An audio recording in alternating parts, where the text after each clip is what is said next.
¿Cuándo empezaste con interés por la política y a participar de forma activa? Bueno, el interés por la política yo creo que lo he tenido un poco desde siempre. Pero fue en el año 2003 en el que ya participé en la fundación de Iniciativa Nacionalista y a partir de ahí entré en Ciudadanos. ¿Y qué es lo que te llevó a participar en ese partido? ¿A desafección con los partidos que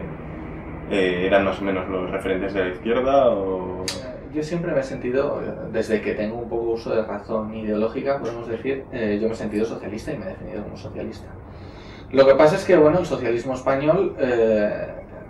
desde Cataluña, dijéramos, tiene una personalidad un poco esquizofrénica, la ha tenido siempre, y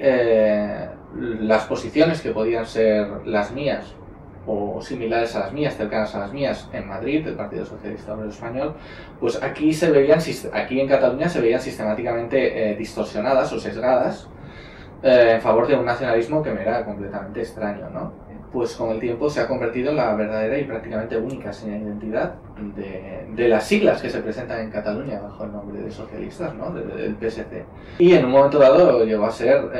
prácticamente un impulso cívico, podríamos decir, participar en algo capaz de, por un lado, plantar cara al nacionalismo cada vez más extenso que se desarrollaba en Cataluña y, por otro lado, poder hacer efectiva una militancia, dijéramos, progresista sin necesidad de ver como compañero de viaje al nacionalismo más retrógrado que, bueno, a mí me ha parecido siempre, y a mucha otra gente, soy consciente de que también, completamente incompatible con cualquier planteamiento no ya socialista, sino mínimamente moderno o progresista, ¿no? Claro, podríamos decir que el Partido Socialista Obrero Español ha traicionado los valores del socialismo, ¿no? En la medida que el nacionalismo es incompatible y está tolerando en su propio partido, por lo menos en lo que es su Federación Catalana, unas ideas que no sé si tú las calificarías de reaccionarias. Sí, yo creo que el adjetivo de reaccionario le va como un guante, dijéramos, a los planteamientos nacionalistas y además tal y como se están presentando. En lo referente al Partido Socialista, yo creo que el Partido Socialista en este sentido no hablaría exclusivamente del Partido Socialista español, sino de una corriente más general, la del socialismo europeo. Se está enfrentando a una crisis ideológica que tiene efectos muy graves y crecientes, diría yo, ¿no? Entonces lo que planteabas de decir, bueno, la traición a la izquierda por la infección, podríamos decir, por la intoxicación o la influencia, la creciente influencia nacionalista, yo en algún sentido lo explicaría por dos tipos de causas. Una primera causa parece que es interna a lo que es la situación española, la historia española, y la influencia, la problemática de construcción del Estado en España, de las dificultades de instauración y de consolidación de la democracia. Eso sería para mí un factor interno. Y por otro lado hay un factor externo, que es este que comentaba, de la crisis general socialista, con una globalización cada vez más fuerte, con una crisis también de la capacidad del Estado para intervenir en la vida social, para reequilibrar situaciones de desigualdad, etcétera, que obligan a, por un lado, recular en algunas posiciones que habían sido bandera, y estoy hablando, por ejemplo, del estado del bienestar, que en su formulación, dijéramos, pues tiene que ser revisado. Estoy hablando de una política económica de corte muy intervencionista que en las últimas décadas se vio superada por un contexto internacional en el que no era posible. Y bueno, pues eso yo creo que ha generado un vacío que ha hecho posible que, en este caso, el Partido Socialista Obrero Español haya virado hacia posiciones, podríamos decir, identitarias o de exaltación identitaria, de forma que se pueda recuperar algunas banderas con las que consolidar al fin y al cabo una oferta política definida. Yo ligaría, pues bueno, en parte los complejos de la izquierda y de los demócratas españoles por el franquismo y demás, podríamos decir, la legitimación que para el nacionalismo supuso todo el franquismo en realidad, y por otro lado la propia incapacidad de la izquierda clásica del socialismo democrático español para superar bueno, pues unos acontecimientos que han hecho obsoletos determinados núcleos programáticos y que han hecho necesaria la exploración, entiendo yo, necesaria desde un punto de vista táctico, aunque sea, la exploración de nuevos territorios ideológicos que en este caso han sido en España, no es así en otros países, pero en España sí, han sido de carácter identitario y de una forma muy evidente de exaltación de las diferencias territoriales y demás. Lo que vemos es que esto nos ha llevado a una situación desde la que es imposible trabajar hacia un ideal de ciudadanía socialista, ¿no? Desde un punto de vista pues, igualitario. Como el Partido Socialista ha tolerado que no, o ha impedido, incluso, con su propia actuación, alcanzarlos. Hay un elemento que hay que considerar y es el Estado de las Autonomías, ¿no? Es decir, el Estado de las Autonomías que está muy vinculado al hecho nacionalista y al liderazgo nacionalista y a la hiperlegitimación nacionalista por su participación en la oposición al franquismo, y que me parece que es muy determinante para entender la democracia, para entender la evolución del Estado y también para entender la capacidad del Estado para ejercer las funciones que le son propias como Estado. Lo veo como la institución que la sociedad, en la que la sociedad delega para que garantice la vida en convivencia. O sea, sencillamente, simplemente una formulación simple podría ser esta, ¿no? Aquí surge la noción de que la gente que vive en común partiendo de unos supuestos de igualdad, partiendo de unos supuestos de ciudadanía. Es decir, ciudadanía viene a ser el igual estatus el conjunto de derechos y de atribuciones y de libertades y de posibilidades que cada uno desea ejercer en común y que cada uno desea ver garantizados. Entonces el Estado es el instrumento de la sociedad para garantizar todo eso. ¿Cómo? Bueno, pues el Estado como tal es un elemento o un instrumento para garantizar derechos, por un lado derechos civiles, es decir, básicamente igualdad ante la ley, es decir, al margen de quién seas, de dónde vengas y tal, las normas son para todos y por tanto no son aceptables, dijéramos, privilegios como los que antes de la aparición del Estado como institución histórica sí que eran razonables, es decir, privilegios por razón de sangre, privilegios por razón de lugar de nacimiento, privilegios por razón de posición económica. Es decir, la igualdad ante la ley establece esta primera noción de ciudadanía. La siguiente noción que se puede desarrollar es la noción de derechos políticos, es decir, en tanto que ciudadano, en tanto que miembro de una comunidad, es razonable exigir que cada uno tenga igual posibilidad de participar en la determinación de la voluntad del conjunto. Esa vendría a ser la definición o una definición de los derechos políticos para todos. Y por último, y es donde entra el elemento de distribución, podemos hablar de los derechos sociales, es decir, no basta que las normas sean iguales para todos, no basta que sobre el papel un voto sea igual a otro voto y que todos seamos igualmente elegibles, sino que además hay que asumir que por muchas razones que son ajenas a cada persona, por la familia en la que ha nacido, por el barrio en el que ha nacido, por el color de la piel con que ha nacido, por el sexo con que ha nacido, hay que asumir que eso ha generado desigualdades de partida que no se deben a los individuos, sino que se deben a su posición, dónde, cómo o cuándo han nacido, ¿no? De qué manera. Entonces, los derechos sociales vienen a reconocer esa existencia de desigualdades, vienen a juzgar esas desigualdades como inaceptables, en la medida en que no responden a la voluntad del individuo, y vienen a poner un remedio, o a intentar poner un remedio. Y así surge la voluntad, dijéramos, redistributiva del Estado, que no es una voluntad ya, así como los derechos civiles y políticos han sido reconocidos por todo el espectro, los derechos sociales, en toda su extensión, pues hay discusiones que son, dijéramos, el centro, el centro más que el centro, la línea de fractura entre la derecha y la izquierda actualmente, de decir, bueno, ¿cuáles son las desigualdades que hay que combatir? ¿Cuáles son las desigualdades que no son imputables al individuo y cómo se las combate? El Estado de las Autonomías supone, en principio, un intento de descentralización política y administrativa en España. España históricamente ha sido un Estado unitario, centralizado, hipercentralizado en el caso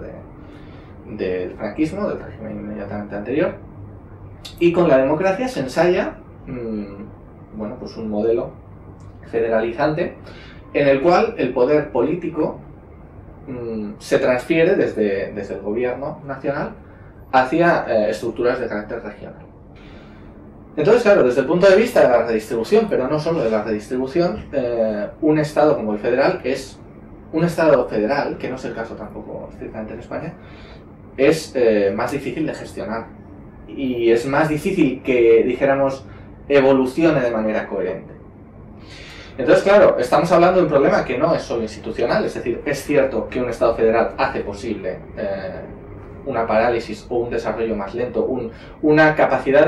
menor capacidad de adaptación a los cambios y una menor capacidad de desarrollar políticas ambiciosas a largo plazo. Pero también es verdad que si existiera una mayor exigencia democrática, si existiera una mayor cultura cívica, si existiera un mayor sentido de Estado por parte de la clase política, este inconveniente podría reconvertirse en una ventaja en el sentido en que los estados federales tienen, es decir, podrían aprovecharse las ventajas y podrían reducirse los inconvenientes a partir de una mayor, dijéramos, conciencia cívica y democrática por parte del país. La otra ventaja es que en la medida en que las terminales del poder, las estructuras regionales, también locales, del poder son más cercanas al ciudadano, el poder político en su conjunto es capaz de detectar con mayor facilidad y de resolver con mayor facilidad los problemas que el ciudadano tiene, que en el fondo es de eso de lo que se trata. Estas ventajas podrían aprovecharse mucho mejor si sus inconvenientes, que en el caso de España pues se traducen, en fin, en lo que estamos viendo cada 2 por 3, que el gobierno o el parlamento hace una ley y hay 3 autonomías que dicen que no van a hacer caso omiso, luego lo harán o no, pero desde luego la impresión que queda es que la dispersión de poder, según cómo, puede llevar a una parálisis en el ejercicio de la acción política. El principio de cercanía yo creo que tiene una parte de sentido, pero me parece también que ha sido distorsionado por parte sobre todo de los nacionalistas, ¿no? Cercanía quiere decir que el ciudadano tenga un mayor acceso, es decir, puede hacer llegar sus demandas de una forma más rápida, más ágil, y por otro lado que ese poder tenga una mayor capacidad de resolver los problemas que se le plantean, ¿no? Ese es el concepto de cercanía. La cercanía no es tanto una cuestión geográfica como una cuestión quizá de arquitectura del modelo institucional, ¿no? El elemento, podríamos decir, paradigmático de cercanía a nivel institucional es el ayuntamiento. Es decir, el ayuntamiento es la instancia que mayor conocimiento de la realidad que le envuelve tiene, y lo que habría que potenciar, y yo creo que es un asunto pendiente en España, es potenciar su capacidad para no solo detectar, sino además resolver efectivamente los problemas que percibe. Lo que ha pasado con las autonomías es que se ha, dijéramos, transfigurado el concepto de cercanía y se ha pretendido vender que la buena cercanía es, o sea, que las autonomías son buenas porque efectivamente hay una mayor cercanía geográfica dentro del poder. Eso no es así. Y de hecho, yo creo que la deriva del estado de las autonomías, en algunos de sus sentidos, es peligrosa precisamente porque las autonomías no están funcionando como elementos más cercanos, no están funcionando como elementos jerárquicamente más cercanos, es decir, en España tenemos una administración nacional, una administración autonómica, una administración local. Sería esperable que una administración autonómica llegara a sitios donde la administración nacional, por su propio alcance y su propia naturaleza, no puede llegar, pero en vez de eso, hemos, en algunas regiones, al menos, no sé si en todas, pero en algunas regiones, hemos vivido un proceso en el que los órganos autonómicos han intentado emular la estructura, las capacidades, las políticas, las formas de funcionar del Estado. Y entonces hemos pasado de un modelo de descentralización del Estado, que podría haber, que es bueno en el sentido de que acerca las instituciones al ciudadano, a un modelo de fractalización del Estado. Es decir, no ganamos nada si pasamos de un gobierno con todas sus inercias, con toda su burocracia, etcétera, a 17 minigobiernos que reproducen las mismas inercias, los mismos problemas y la misma incapacidad de llegar a los problemas pequeños de la gente. La sanidad, la educación, el hecho de que esté descentralizado, genera problemas de movilidad de los ciudadanos. Es decir, la fractalización anula las ventajas de esa cercanía, que no es tanto una cercanía geográfica como una cercanía jerárquica. Y además crea nuevos. Es decir, este problema de la movilidad en los servicios públicos, no solo en la sanidad, es un problema que tiene que resolverse y que vale la pena resolver si se cuentan con las ventajas de un sistema descentralizado. Entonces, claro, que las autonomías estén gestionando cada una su sistema educativo puede considerarse y puede discutirse si eso es bueno, si se están obteniendo ventajas en términos de cercanía. Pero si no hay ventajas en términos de cercanía, porque el Departamento de Educación de la Generalitat es como un mini ministerio de educación, pues entonces lo único que tenemos es que donde antes había uno, ahora hay 17 igual de inaccesibles y además desconectados entre sí, o con riesgo de desconexión entre sí. Y ese riesgo de desconexión es tanto mayor en la medida en que, como decíamos antes, carecemos de una cultura cívica y democrática suficientemente asentada y los intereses partidistas a muy corto plazo prevalecen sobre el interés general, que debería ser, aunque haya 17 modelos, pues tratar de integrarlos en un modelo único y coherente por encima de diferencias partidistas.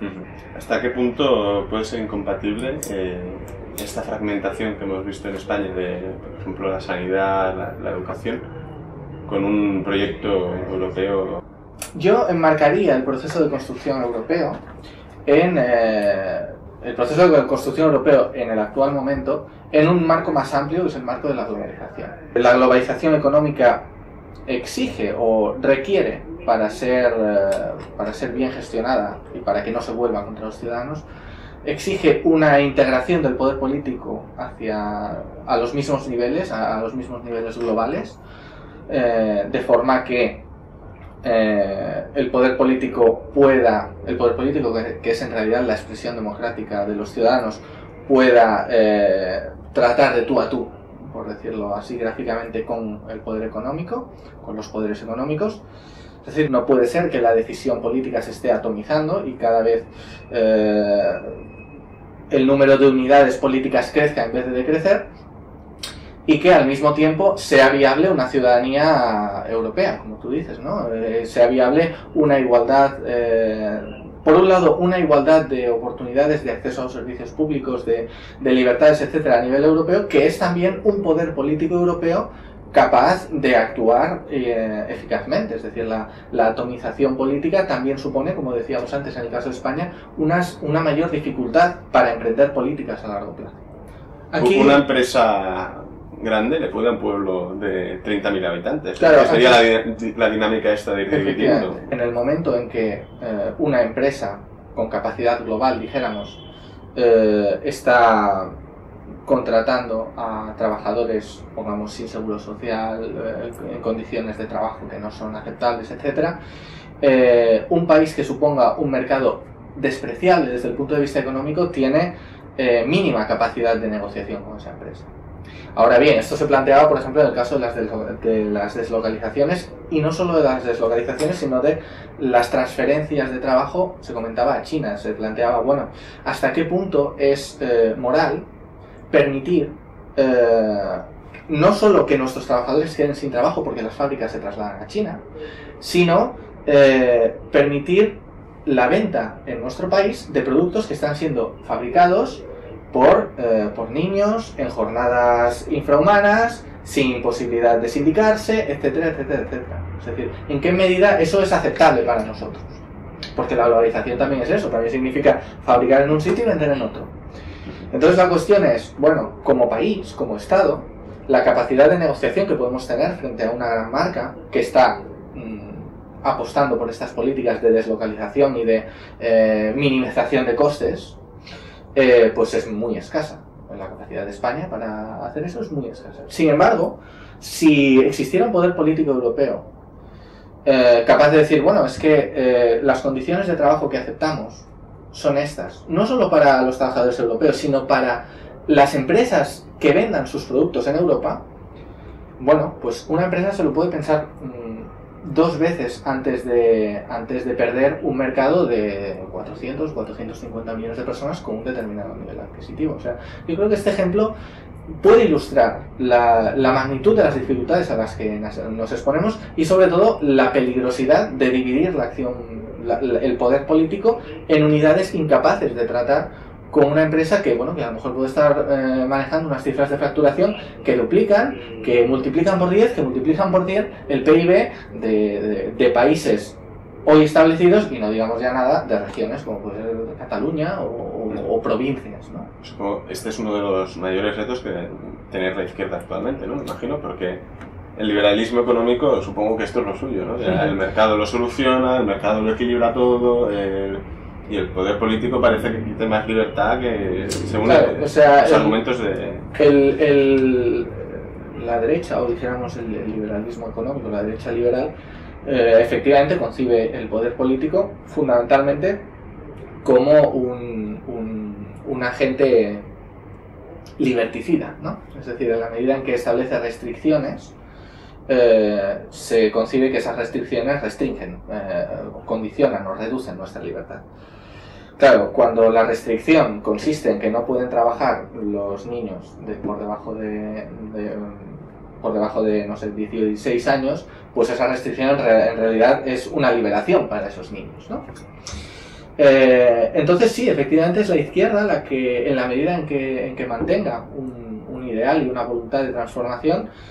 tiene que asumir, y yo creo que está asumiendo, otra cosa es que se pase el diagnóstico a las propuestas programáticas, tiene que asumir que el espacio de la transformación, que en algún momento fue el Estado, está dejando de ser el Estado, y es necesario articular realidades, comunidades políticas en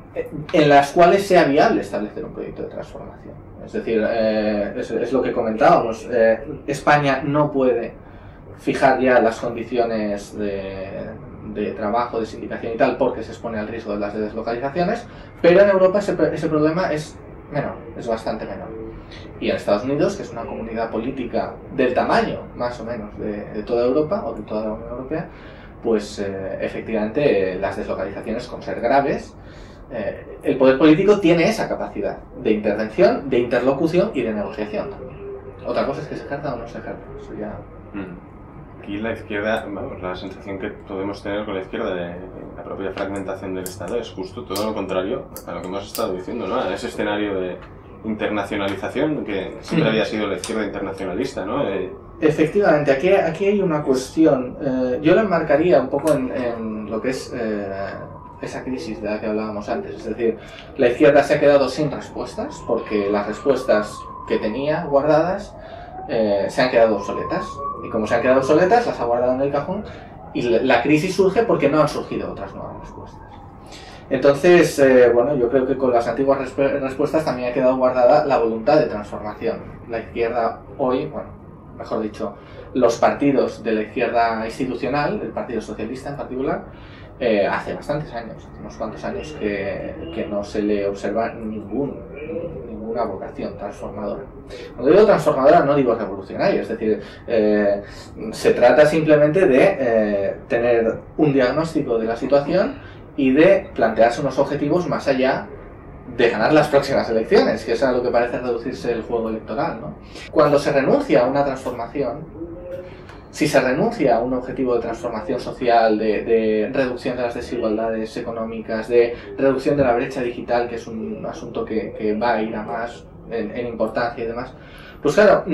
si desaparece la vocación de transformación, el proyecto de integración política ya no es tan importante.